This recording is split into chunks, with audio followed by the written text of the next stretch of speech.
നമസ്കാരം. Thank you thank you. ഒരു കാപ്പി കുടിച്ചിട്ട് നമുക്ക് മീറ്റിങ്ങിന് പോകാം. വരൂ.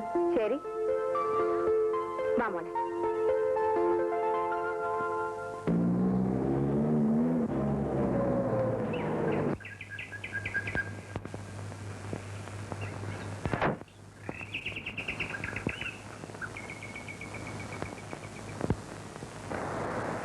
കാപ്പി. അമ്മയോടെ പോയി? അമ്മയും ചേച്ചിയും കൂടി മഹിളാ സമാജക്കാരുടെ പരിപാടിക്ക് പോയി. നിന്നെ വിളിച്ചില്ലേ? ഓ ഞാൻ അവര് പോവാൻ നേരം നിന്നെ വിളിച്ചില്ലെന്നാ ചോദിച്ചേ. എന്നെ എന്തിനാ വിളിക്കുന്നേ? എന്തിനാണോ? വേഗം ഡ്രസ് മാറിട്ടോ. അയ്യോ ഞാൻ പോകുന്നില്ല. പോകുന്നുണ്ട്. മര്യാദയ്ക്ക് പോയി മാറിട്ടോ.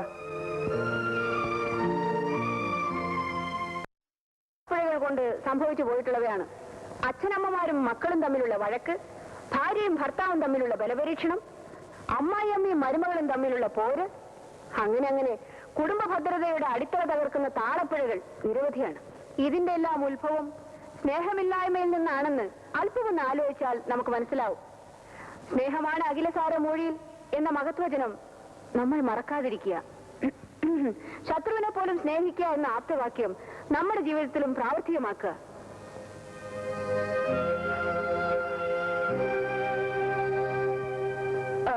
അതുകൊണ്ട് ശാന്തിയും സമാധാനവും നിറഞ്ഞു നിൽക്കുന്ന ഒരു കുടുംബജീവിതം ആഗ്രഹിക്കുന്നവർ പരസ്പരം സ്നേഹിക്കുക.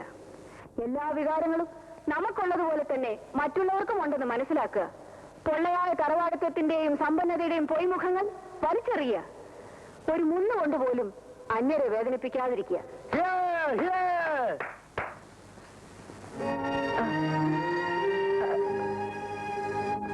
എന്റെ ഈ ഉപസംഹാര പ്രസംഗം ഇനിയും നീട്ടുന്നില്ല. അടുത്തതായി ഗാനമേളയാണ്. അതിനുവേണ്ടി ഈ വേദി ഒഴിഞ്ഞു കൊടുത്തുകൊണ്ട് സമ്മേളനം കഴിഞ്ഞതായി പ്രഖ്യാപിച്ചുകൊള്ളുന്നു. നമസ്കാരം.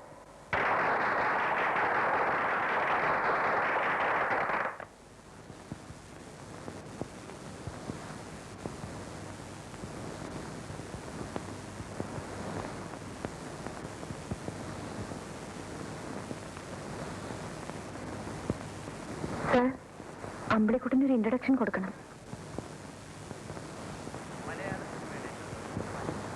പ്രിയപ്പെട്ട സഹോദരി സഹോദരന്മാരെ, ഇപ്പോൾ ഇവിടെ പാടുവാൻ പോകുന്ന അനുഗ്രഹീത ഗായകനായ ശ്രീമാൻ അമ്പിളിയെക്കുറിച്ച് രണ്ട് വാക്ക്. മലയാള സിനിമയുടെ തലതൊട്ടപ്പന്മാരിൽ ഒരാളെന്ന് വിശേഷിപ്പിക്കാവുന്ന, ഇന്നും മലയാള സിനിമയിൽ തന്നെ പ്രവർത്തിച്ചുകൊണ്ടിരിക്കുന്ന അഭിമന്യനായ ശ്രീ അഭയദേവിന്റെ ചെറുമകനാണ് ഈ വലിയ ഗായകൻ എന്നുള്ള വിവരം നിങ്ങളെ അറിയിക്കുവാൻ എനിക്ക് സന്തോഷമുണ്ട്. ഈശ്വരൻ അദ്ദേഹത്തിന്റെ കാലുകൾ തളർത്തിയിട്ട് പകരം കൊടുത്തത് സ്വർഗീയ സംഗീതത്തിന്റെ വർണ്ണച്ചിറകുകളാണ്. സ്വന്തം ദുർവിധിയോട് പടപൊരുതി വിജയിച്ച ആ സംഗീത സാർവഭൗമനെ ഈ സദസ്സിന്റെ മുമ്പിലേക്ക് ഞാൻ സ്വാഗതം ചെയ്യുന്നു. ശ്രീ അമ്പിളി.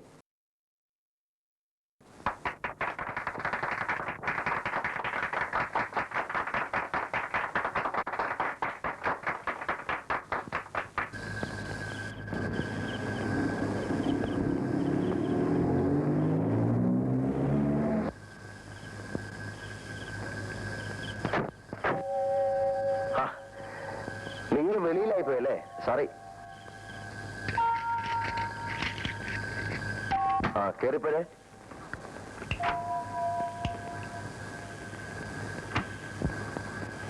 ഇത് പൂട്ടിയിട്ട് പോകാൻ നിന്നോട് ആര് പറഞ്ഞു? ഇല്ലെങ്കിൽ കള്ളം കയറിയില്ല എന്നേ. ഈശ്വരനല്ലേ പിരിച്ചുവിട്ടു, ഗോമതിയെ പിരിച്ചുവിട്ടു. വേറെ ആരിരിക്കുന്നു? ഗീതയെ കൂടെ നിങ്ങളുടെ കൂട്ടത്തിൽ കൊണ്ടുവരുന്നെങ്കിൽ ഞാനെങ്കിലും ഇവിടെ കാവലിരുന്നെ. കേട്ടോമേ, അമ്മയുടെ പ്രസംഗം തകർത്തു. കുടുംബ ഭദ്രതയുടെ അടിസ്ഥാന പ്രമാണങ്ങളെ പറ്റി അമ്മ ഒരു കലക്ക് കലക്കില്ലേ? അത് കേട്ടപ്പോ നിർത്തി. അമ്മ വിശക്കുന്നു. ഇവിടെ എന്തെങ്കിലും വെച്ചിട്ടുണ്ടോ? അയ്യോ, നിങ്ങളൊന്നും കഴിച്ചില്ലേ? ഞങ്ങൾ ഹോട്ടലിൽ നിന്ന് ഭക്ഷണം കഴിച്ചു. നല്ല ചൈനീസ് ഫുഡ്. വേണ്ട, അതിന് കുഞ്ഞിന്റെ അമ്മയുണ്ട്, അല്ലെങ്കിൽ മുത്തശ്ശിയുണ്ട്. വേണ്ടതെല്ലാം അടുക്കളയിലും ഉണ്ട്. അവരുണ്ടാക്കിക്കോളും, അവര് കഴിച്ചോളും. നിന്റെ ഔദാര്യം ഒന്നും അവർക്ക് വേണ്ട. വാ. ഇതെല്ലാം അവള് പറഞ്ഞു ചോദിച്ചിട്ടുള്ളതാ. നേരെ അമ്മേ, ഞാൻ പോയി കഞ്ഞി വെക്കാം.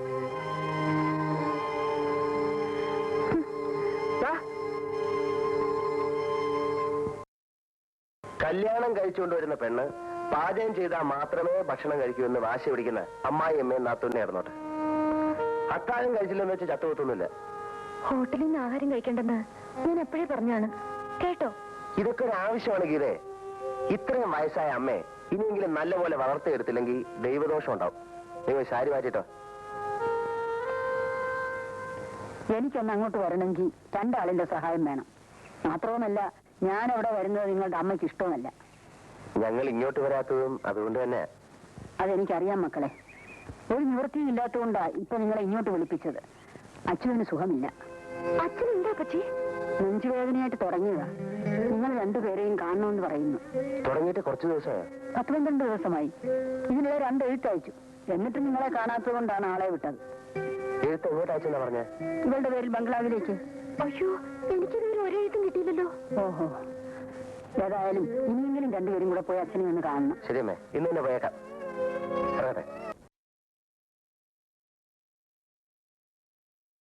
എന്റെ കയ്യിൽ ആരും കത്തുകൊണ്ട് തന്നിട്ടില്ല. ചേച്ചിക്കറിയാം? എനിക്കറിഞ്ഞൂടാ.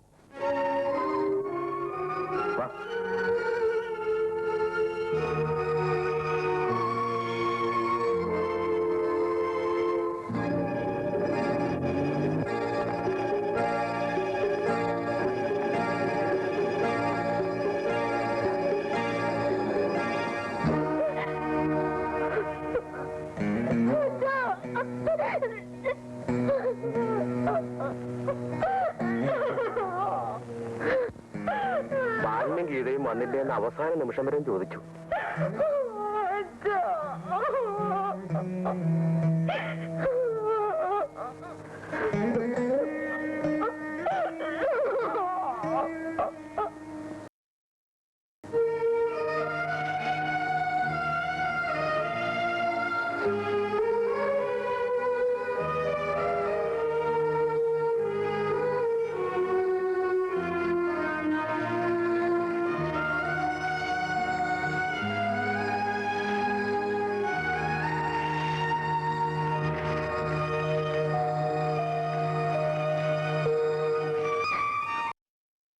മരിക്കുന്നതിന് മുമ്പ് എന്റെ അച്ഛനൊന്ന് കാണാൻ പോലും എനിക്ക് കഴിഞ്ഞില്ല.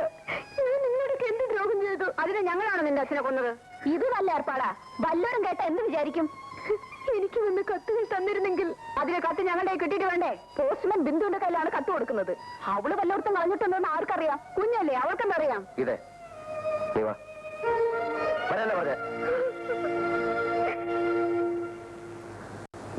മരിച്ച വിവരം ഇവിടെ അറിയിച്ചില്ലായിരുന്നോ? അറിയിക്കൊക്കെ ചെയ്തു. പിന്നെന്താ പോയിരുന്നത്? ഉണ്ണി എന്തായി പറയുന്നത്? നമ്മുടെ സ്റ്റാറ്റസ് നമുക്ക് ആ വീട്ടിൽ പോകാൻ കൊള്ളാമോ? മരണത്തിന് മുമ്പിൽ സ്റ്റാറ്റസ്